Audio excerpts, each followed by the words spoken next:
ত্বকের উজ্জ্বলতা আর হজম শক্তি বাড়াতে এই 10টি আজই ট্রাই করুন। 1 নাম্বার, গরম দুধে সামান্য ঘি মিশিয়ে রাতে পান করলে অনিদ্রা ও কোষ্ঠকাঠিন্য দূর হয়।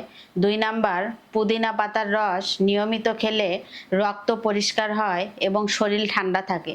3 নাম্বার, পেঁয়াজের রস চুলে লাগালে অল্প বয়সে চুল পেকে যাওয়া রোধ হয়।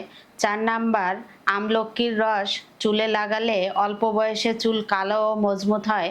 5 নাম্বার, রাতে ভাত খাওয়ার পর এক টুকরা গুড় খেলে হজম শক্তি দ্বিগুণ বেড়ে যায়। 6 নাম্বার, প্রতিদিন সকালে খালি পেটে 1 কোয়া রসুন খেলে উচ্চ রক্তচাপ কমে। 7 নাম্বার, চিরতা ভেজানো পানি শরীরের পুরনো জ্বর এবং চর্মরোগ ভালো হয়। 8 নাম্বার, টক দই মুখে লাগালে রোদে পড়া দাগ দূর হয় এবং ত্বকের উজ্জ্বলতা বৃদ্ধি পায়। 9 নাম্বার, কাঁচা পেঁপে খেলে লিভারের সমস্যা দূর হয় এবং হজম প্রক্রিয়া সচল থাকে।